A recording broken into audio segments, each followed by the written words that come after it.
So in this video we'll get started with mix illustrations 2 60 days of lockdown। तो सबसे पहले हम quadratic equation के साथ शुरू करेंगे एज यूजुअल। हमने काफ़ी सारे सवाल वीडियोस में अटेम्प्ट कर लिए हैं, तो काफ़ी सारे लोगों को क्वाड्रेटिक अब तक मास्टर हो जाना चाहिए। तो जो आने वाले सवाल हैं वो आपके फट से हो जाने चाहिए। तो ऑब्वियसली मैं नॉर्मल सवालों की पेस कम कर दूंगा और 21 दिन तक चलने वाला है क्वाड्रेटिक लाइक 21 मई। तो सवालों का लेवल ड्रास्टिकली बदलता जाएगा। तो कमेंट सेक्शन में आप मुझे ये बता दीजिएगा कि क्या आपको सवालों का हैंग आता जा रहा है, जो आसान सवाल है ज़्यादातर, जिससे मैं सवालों का पेस और ट्रेंड बदल सकूं। तो सबसे पहला वाला सवाल हमारे पास ये है कि x minus A into X minus C plus 2x minus B into X minus G is equal to 0 एक क्वाड्रेटिक इक्वेशन है। इसमें A B C D are 4 consecutive terms of an increasing A P डाल देते हैं यहाँ पे, ठीक है, इंक्रीजिंग ए। और हमें बताना है कि roots of the equation are real and distinct, real and equal, non real, integers. इन चार ऑप्शन में से एक टिक करना है। तो इस सवाल को अगर कोई इंसान सबसे पहले ट्राई करेगा तो उसके दिमाग में आएगा कि यार मैं एक काम करता हूँ, मैं b को a प्लस डी लिख लेता हूँ और c को a प्लस 2d लिख लेता हूँ, d being the common difference, और d को मैं a प्लस 3d लिख लेता हूँ, ठीक है। यहाँ पे d ग्रेटर देन 0 ध्यान रखना क्योंकि a p इंक्रीजिंग है। और उसके बाद मैं सॉल्व करूँगा, उसके बाद मैं d ग्रेटर देन 0 कर दूँगा, उसके बाद मेरे पास कोई कंडीशन निकल के आ जाएगी। तो अगर आप इस तरह से करोगे तो आपको मिलेंगे नेगेटिव मार्क्स। आपका आंसर आ जाएगा पर आपको नेगेटिव मार्क्स मिलेंगे। तो अजीब बात है, एक सवाल को करना नेगेटिव नंबर कैसे सकता है। तो इस तरह से सकता है, आप इस सवाल को करने में लगाओगे 5 मिनट, जबकि ये होना था 1 मिनट में। तो यानी कि आपने वेस्ट कर दिया अपने 4 मिनट। 4 मिनट में आप एक और सवाल कर सकते हैं जो कि आप नहीं कर पाओगे। वो नहीं कर पाओगे तो उसकी वजह से हेक्टिक क्रिएट होगी, जिसकी वजह से आप एक और सवाल नहीं कर पाओगे। और ये हेक्टिक इतनी ज़्यादा हो सकती है कि 2 भी ना कर पाओ, and so on and so on. तो एक सवाल को करना भी नेगेटिव नंबर दे सकता है अगर आप प्रैक्टिस ढंग से ना करो। बहुत सारे लोगों के साथ ये चीज़ें होती हैं। आपके साथ अगर नहीं होंगी तो आप एक एक्स्ट्रा एज में हो। तो देखते हैं इसके सही सॉल्यूशन क्या है। तो ये हमारी क्वाड्रेटिक इक्वेशन थी, इसको मैं एफ एक्स के इक्वल कर दे रहा हूँ। तो यहाँ पर अगर मैं चेक करूँ अपने एफ ऑफ ए के बारे में, तो एफ ऑफ ए हमारा दे रहा है A minus B multiplied by A minus D, ठीक है। तो ए माइनस बी हमारा नेगेटिव होगा क्योंकि B is greater than A, क्योंकि ए पी इंक्रीजिंग थी। सेम गोज़ फॉर दिस, ये भी नेगेटिव होगा। तो negative when multiplied by negative gives positive. अब हम चेक कर लेते हैं एफ ऑफ बी, ठीक है। तो एफ ऑफ बी की अगर मैं वैल्यू चेक करता हूँ तो मेरी मिलती है b minus A multiplied by b minus C.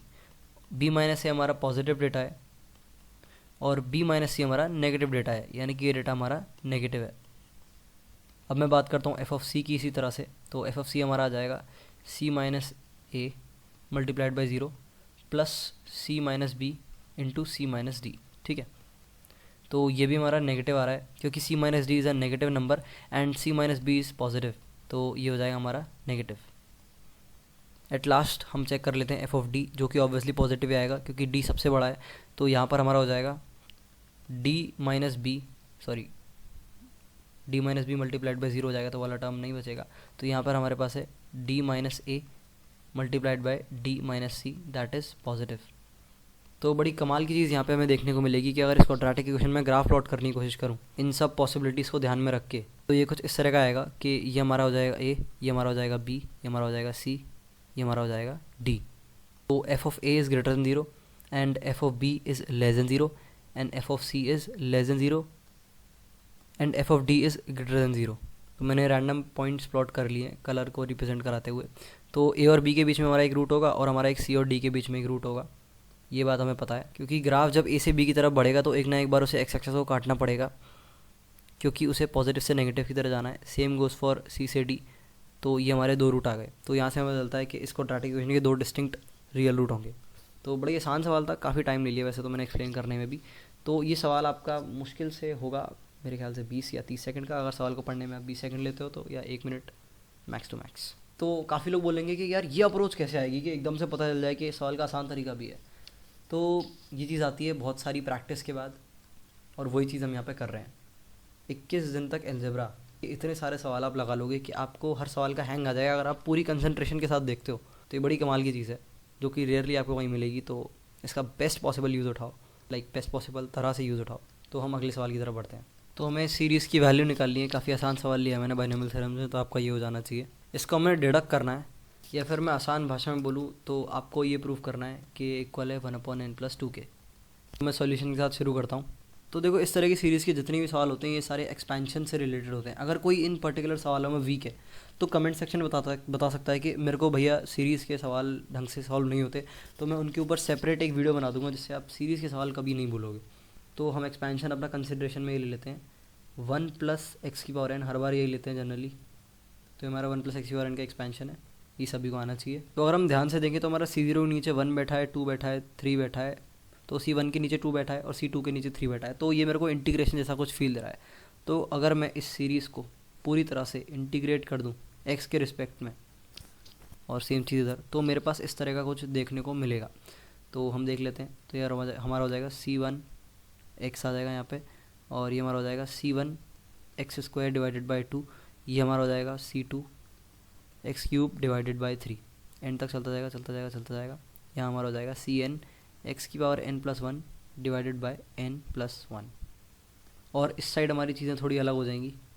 It will be 1+x⁴n+1 is equals to हमारी ये पूरी सीरीज़।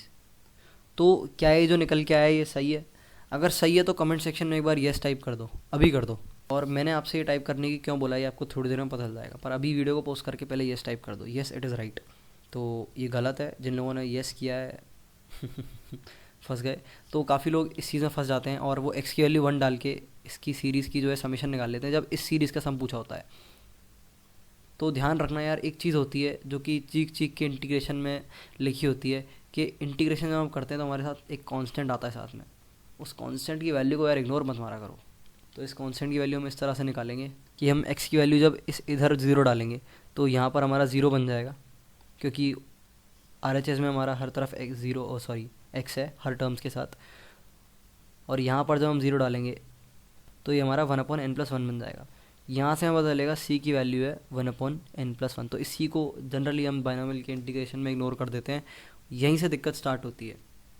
तो हम आगे बढ़ते हैं। तो इस तरह से आ जाएगा हमारा 1+x⁴n+1 -1 डिवाइडेड बाई n+1, और इधर हमारी ये पूरी सीरीज़। पर हमें नीचे क्या चाहिए, सिर्फ 1 2 3 नहीं चाहिए, हमें इधर 2 चाहिए और इधर हमें 3 चाहिए। ठीक है, तो ऐसा करने के लिए हमें क्लियरली नज़र आ रहा है कि हमें एक और बार इंटीग्रेट करना है, और एक और बार इंटीग्रेट करके हमें एक और बार सी निकालना होगा जिसको हम निगलेक्ट नहीं कर सकते।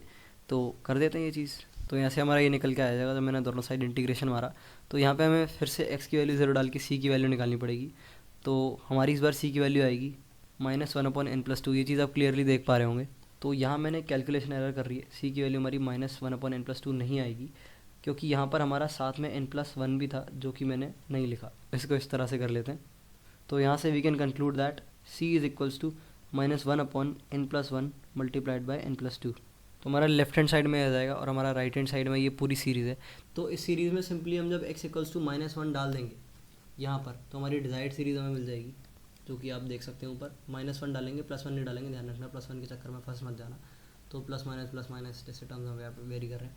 तो जब -1 डाल दोगे तो ये चीज़ तो हमारी 0 हो जाएगी और ये चीज़ हमारी -1 हो जाएगी। तो ये हमारा हो जाएगा 1/n+1 -1/n+1 multiplied by n+2, जो कि हमारा इक्वल होता है 1/n+2 के इक्वल।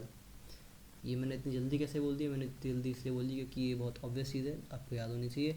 इसको हम ऐसे लिख सकते हैं n+2 minus n+1 divided by n+1 n+2। ये हमारा टूट जाएगा तो हमारा 1/n+1 कट जाएगा और 1/n+2 बच जाएगा। ठीक है, तो ये चीज़ वीएन मेथड में काम आती है, तो इसलिए इसके साथ हैंडी रहा करो थोड़ा। तो ये आ गया हमारा आंसर। तो अगला सवाल हम सीक्वेंस सीरीज़ का लेने वाले हैं। सवाल हमारा कुछ इस तरह का है कि product of first 4 terms of GP is 4 and second term is reciprocal of the fourth term, the sum of the infinite terms of the GP is. तो ये सवाल मैंने जानबूझ कर लिया है क्योंकि इस सवाल में लोग जनरली सबसे पहले ये पिक करते हैं कि हम पहला टर्म ए मान लेंगे, दूसरा ए आर मान लेंगे, तीसरा ए आर स्क्वायर मान लेंगे और चौथा ए आर की पावर 3 मान लेंगे। तो इस तरह से नहीं करना होता है। यहाँ पे एक चीज़ जो मैं आपको रिमेंबर कराना चाहता था, सिर्फ इसीलिए मैंने ये सवाल यहाँ पे लिया है, उसके अलावा ये सवाल काफ़ी ज़्यादा आसान है।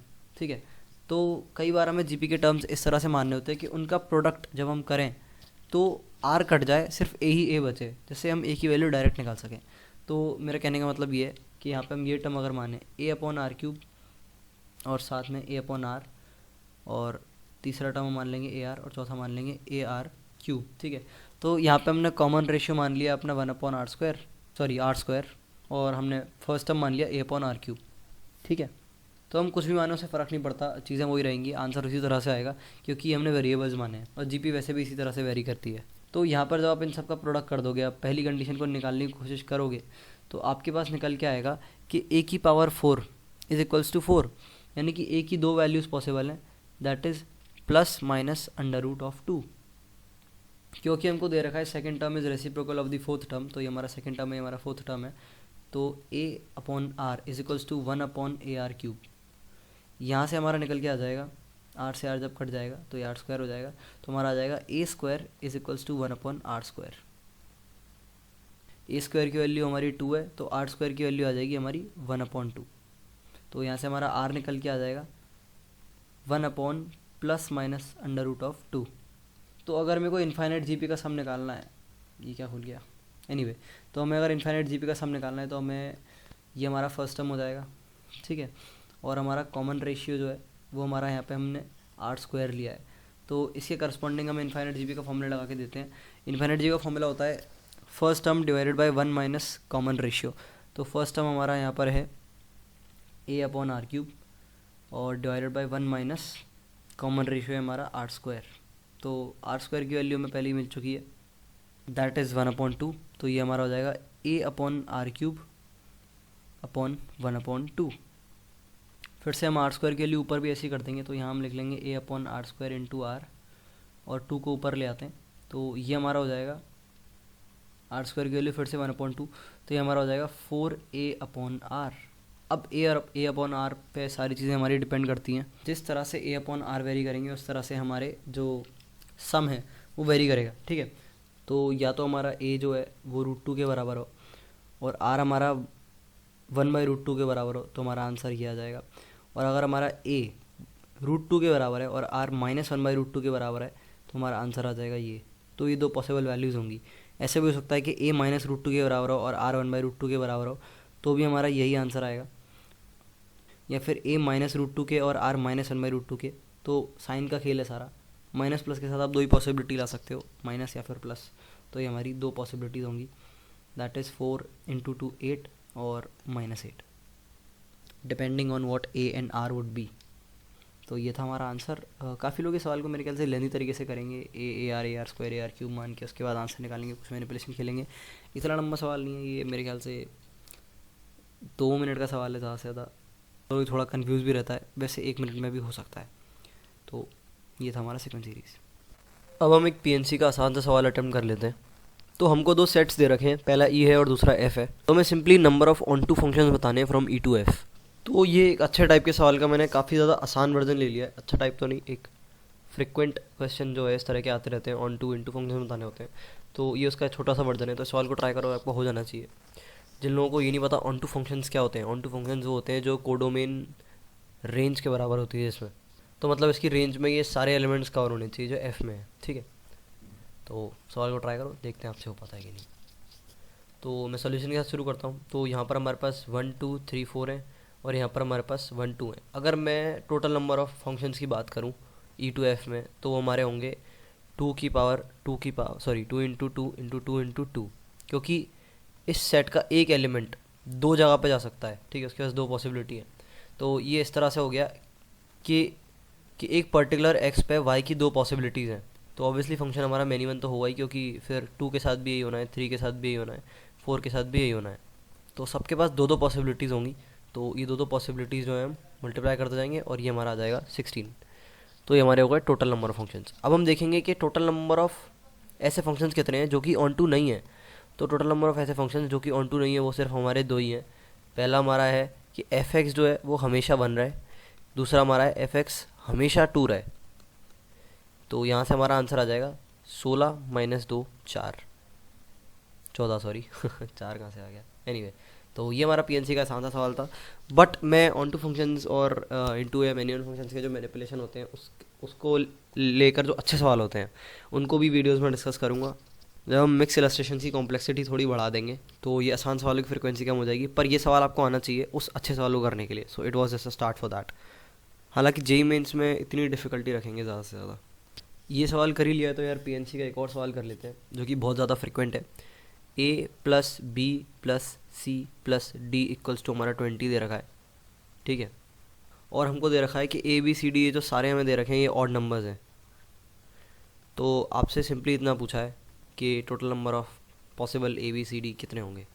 तो ये काफ़ी ऑब्वियस सवाल है। अगर ए बी सी डी हमें ऑड नहीं दे रखा होता तो हम सिंपली फॉर्मूला लगा देते N plus R minus one C R minus one, पर अब ये फॉर्मूला हम नहीं लगा सकते क्योंकि एन हमारा ऑड है।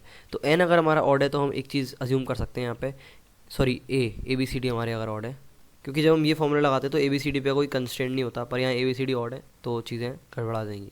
तो हम सिंपली ए को मान लेंगे 2r+1, ये ऑड नंबर होता है। बी को मान लेंगे 2, यहाँ r1 कर लेते हैं, 2r2+1। सी को मान लेंगे 2r3+1। डी को मान लेंगे 2r4+1।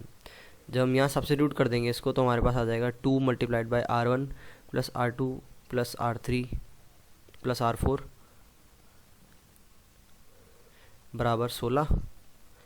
16/2 अपना होता है 8, तो समेशन आर आई हमारा आ जाएगा 8। अब हम सिंपली वो वाला फॉर्मूला लगा सकते हैं क्योंकि आर पर हमारे पास कोई कंस्ट्रेंट नहीं है, तो हमारा हो जाएगा n + r-1 c r-1 which will be equal to 8 + 12 - 1 c 3, that is 11 c 3 answer. तो इस तरह के मैनिपुलेशन आपको करना आना चाहिए सवाल में, ये आसान होते हैं, ठीक है। तो यहाँ पर हमारा कवर हुआ sequence series, binomial theorems, quadratic equation, PNC. हमने टोटल 5 सवाल डिस्कस किए और यहाँ पर हमारा क्या रह गया, हमारा रह गया कॉम्प्लेक्स नंबर्स, डिटर्मिनेंट, मैट्रिसेस, बस ये 3 चीज़ें। तो आप देख पा रहे हो अलजेब्रा कितनी छोटी है और लोगों से इसके सवाल नहीं बनते जेईई मेंस में। लाइक हमने इतने टाइम से इतने सारे सवाल लगा लिए, जिस इंसान ने सारी वीडियोस देख ली होंगी, इतनी ज़्यादा लेंथ भी नहीं है वीडियोस की, जिसने नहीं देखी आप एक गो में पूरा कर सकते हो। तो हमें आसान सवालों को कितना ज़्यादा हैंग आता जा रहा है, मतलब एक आसान सवाल हमारे सामने आएगा तो यार ये तो मैंने पहले ही कर रखा है। लगभग हर तरह का ट्रेंड हमने डिस्कस कर लिया है और हम और डिस्कस करने वाले हैं। तो 8 दिनों में, 8 दिन हुए, आज 8 में हम इतने ज़्यादा स्ट्रेंथन हो गए, तो यार 21 दिन की अलजेब्रा के बाद तो जादू हो जाना है तो ये बहुत ज़्यादा प्रॉफिटेबल चीज़ है।